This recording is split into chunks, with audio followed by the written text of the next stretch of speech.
नमस्कार भाई सभी को, कैसे आप सब लोग। झारखंड पुलिस भर्ती 2026 के ऊपर बात करने वाले हैं। एक बेहतरीन अपडेट आप सभी के लिए, एक बेहतरीन मैं गुड न्यूज यहां पर आपको ये देना चाहूंगा।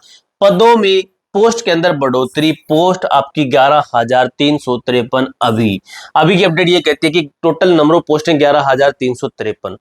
तो देखिए क्या है नया अप्लाई, उम्र में छूट, नया नियम जो आपका है उसके अनुसार इस बार आपका सिलेक्शन होने वाला है। तो इस बार पोस्टें अधिक है और नया नियम क्या कहता है, किस तरीके से भर्ती कंप्लीट होगी, क्या कुछ बदलाव किए गए हैं या फिर नहीं है, तो हमें इस बार कैसे पढ़ना पड़ेगा, इस बार का हमारा सिर्फ स्कोर, हमारा टारगेटेड स्कोर कितना होना चाहिए, हमारी पढ़ने की स्ट्रेटेजी क्या होनी चाहिए, पूरी बात करेंगे। वीडियो को लाइक और चैनल को सब्सक्राइब कर लेना मेरे दोस्त, क्योंकि आगे की जो भी जेन्युइन अपडेट आपको सबसे पहले हमारे चैनल के माध्यम से ही दी जाएगी। तो चलिए मेरे भाई शुरू करते हैं। देखिए भाई, सबसे पहले अच्छे से आराम से पैसेंस से लास्ट तक देखिए वीडियो। मैं आपको 2 मिनट के अंदर वीडियो क्लियर कर सकता हूं, लेकिन नहीं, आपको समझ में नहीं आएगा, फिर आप कहोगे सर समझ में नहीं आया, तो इसलिए वीडियो को ना लास्ट तक देखिएगा। झारखंड पुलिस कांस्टेबल की नई बम्पर बहाली क्या कहती है, संपूर्ण जानकारी, पदों की संख्या, आयु में छूट और नई चयन प्रक्रिया का पूरा और सटीक विश्लेषण क्या कहता है। देखिए पदों की संख्या में क्या है, बढ़ोतरी, पदों की संख्या के अंदर बढ़ोतरी, आयु में छूट है, कितनी छूट मिलेगी, और नई चयन प्रक्रिया यानी कि नया सिलेक्शन प्रोसेस क्या है, पूरा और सटीक विश्लेषण हम बात करने वाले हैं। देखिए भाई क्या लिखा गया है, 10 साल बाद आ रही है सबसे बड़ी भर्ती, जिसको हम बोल रहे हैं झारखंड पुलिस भर्ती में पदों की संख्या दुगनी हो गई है। ये भर्ती आपकी 10 साल के बाद में आ रही है। तो क्या 10 साल के बाद में 10 साल तक कोई रिटायरमेंट नहीं हुई क्या? नए तरीके के एक डिपार्टमेंट जब होता है ना, जैसे आपके मान लीजिए झारखंड के अंदर ये 5 तरीके के जो है डिपार्टमेंट है, तो भाई 5 से 7 साल के अंदर ये डिपार्टमेंट अलग अलग भी हो जाते हैं। यानी कि एक डिपार्टमेंट जैसे जनसंख्या बढ़ती है, ये डिपार्टमेंट कुछ अपने हिस्से भी बना देते हैं इस तरीके से। तो एक डिपार्टमेंट जब अलग अलग डिपार्टमेंट में बनते हैं आपके, ठीक है, अलग अलग तरीके के डिपार्टमेंट बनते हैं, तो अलग अलग तरीके के डिपार्टमेंट बनेंगे तो उनके अंदर जरूरत पड़ेगी। और हर साल हर महीने काफी लोग रिटायरमेंट भी लेते हैं, रिटायर भी होते हैं। तो क्या पोस्टें खाली नहीं होती? बिल्कुल होती है। तो इस तरीके से आपकी पोस्ट अच्छी खासी है। पुरानी भर्ती 2024 की मैं बात करूं, पदों की संख्या थी सिर्फ 4,919, ठीक है, जिनको रद्द कर दिया गया, कैंसिल कर दिया। स्थिति सरकार द्वारा ये वैकेंसी वापस ले ली गई, जिसको हम कह रहे हैं कि रद्द कर दी गई। लेकिन अभी क्या अपडेट है, नई भर्ती 2026 अपकमिंग भर्ती क्या कहती है, पदों की संख्या क्या कहती है, लगभग 11,300 अप्रोक्सीमेटली, इसके प्लस में मान सकते हो, इसके प्लस में लगभग पद है रहने वाले, कम से कम 10,000 तो मान के ही चलिए, ठीक है। यानी कि ये पद तो आपके इतने थे, उसके बाद रिटायरमेंट भी हुई है, काफी सारे चेंजेस भी किए गए हैं। तो अभी कम से कम 10,000 तो मान के चलिए, 10,000 से प्लस तो है ही आपकी। हमारा जो टेलीग्राम ज्वाइन कर लेना भाई, यहाँ पर मुझे याद आया कि आपको जो इसकी, मुझे ये देखकर याद आया कि आपको इसके पदों के जब अपडेट आएगी तो आपको कैसे पता चलेगा।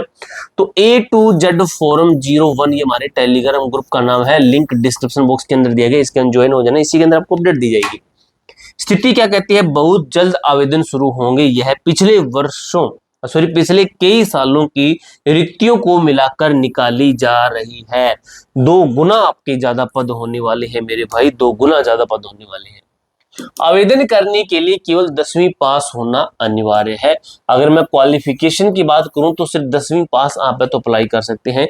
शैक्षणिक योग्यता की मैं बात करूं, क्वालिफाइड बच्चे, सिर्फ एग्जाम पास वाले बच्चे हैं इसको, जो 10वीं पास वाले जिसको अप्लाई करते हैं, मैट्रिकुलेशन पास। मार्क्स की शर्त क्या है, कोई न्यूनतम प्रतिशत आवश्यक नहीं है, केवल पास होना आवश्यक है। अगर आप 33% से पूरे मर के भी पास है तो भी आप अप्लाई कर सकते हैं। अन्य राज्य के उम्मीदवार है, इसके अंदर क्या करेंगे, बाहरी राज्यों के भी छात्र आवेदन कर सकते हैं, उन्हें जनरल अनारक्षित श्रेणी में रखा जाएगा, उनको अनारक्षित श्रेणी में रखा जाएगा, यूआर कैटेगरी में वो काउंट होंगे।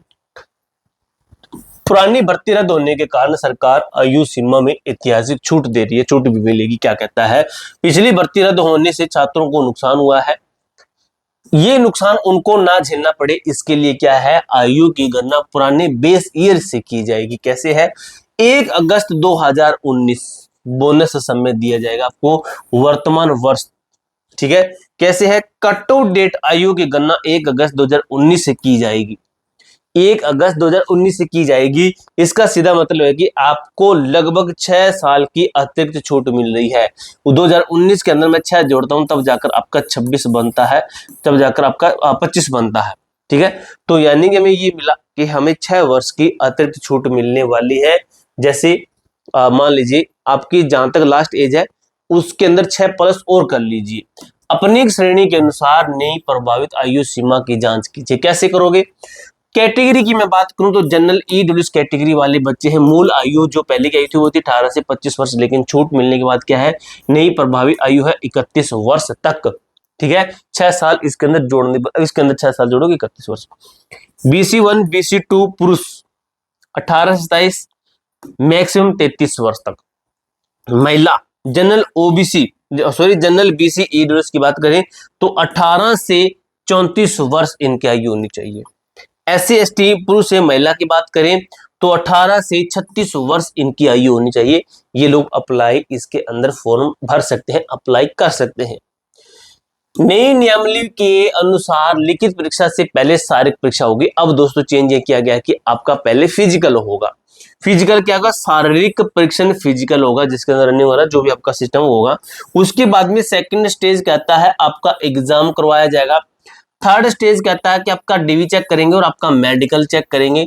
फोर्थ स्टेज कहता है आपकी फाइनल लिस्ट लगेगी, आपको ज्वाइनिंग दी जाएगी। आपका फाइनल लिस्ट में नाम है तो आपको ज्वाइनिंग दे दी जाएगी। यानी कि ये 3 प्रोसेस मेन है, जिसके अंदर एग्जाम सबसे ज्यादा मेन कहेंगे हम। सबसे पहले दौड़ होगी, यदि आप दौड़ पास नहीं करते हैं तो आप आगे की प्रक्रिया के अंदर शामिल नहीं होंगे। उसके बाद में केवल उन उम्मीदवारों के लिए जो फिजिकल पास करेंगे उनका एग्जाम होगा। जो एग्जाम में पास होगा उसका मेडिकल टेस्ट होगा, डॉक्यूमेंट चेक होंगे। अगर जो इसमें पास नहीं होगा तो उसको घर भेज दिया जाएगा। स्वास्थ्य की जांच और डॉक्यूमेंट वेरिफिकेशन, और उसके बाद में सीधा फाइनल लिस्ट आपकी लगेगी, सीधा फाइनल ज्वाइनिंग आपको दे दी जाएगी। 2024 में आवेदन कर चुके पुराने छात्रों की फीस माफ कर दी जाएगी। बच्चे कह रहे हैं सर हमारी फीस लगी थी वो, तो आपकी फीस माफ होगी, आपकी और फीस नहीं लगी। दोबारा फॉर्म भरना होगा।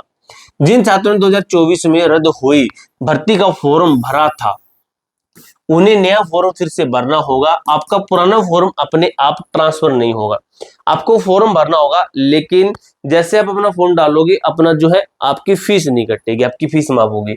फीस माफ कैसे होगी? फीस कैसे होगा? नया फॉर्म भरते समय क्या आपने पहले आवेदन किया था के विकल्प पर हाँ चुने, आपका पुराना भुगतान मान्य होगा और आपको दोबारा कोई फीस नहीं देनी होगी। याद रखिएगा, अगर आप वैसे झूठा कह देते हैं कि हाँ मैंने पहले फॉर्म भरा, तो भाई आगे चलकर आपको परेशानी हो सकती है। इसलिए सही और ईमानदारी से आपको फिलअप करना है। अब देखिए भाई, पुलिस की भारी कमी के कारण जुलाई या अगस्त तक फॉर्म आने की उम्मीद है। कब तक भरते हैं? कि जुलाई या अगस्त तक। एक्शन प्लान देख लीजिए क्या है।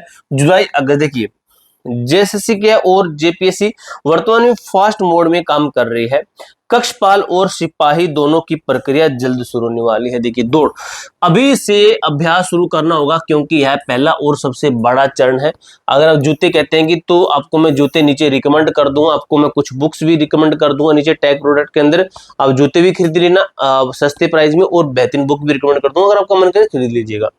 पढ़ाई स्टडिंग, शारीरिक और लिखित दोनों परीक्षाओं पर बराबर ध्यान दें। किसी एक में भी कमजोरी आपको भर्ती से बाहर मेरे दोस्त कर सकती है। ठीक है, तो ये पूरी अपडेट मैंने आपको बताई है। कोई डाउट कोई क्वेरी हो तो कमेंट बॉक्स में पूछ सकते हो। मिलते हैं मेरे दोस्त नेक्स्ट वीडियो के अंदर, तब तक के लिए जय हिंद जय भारत।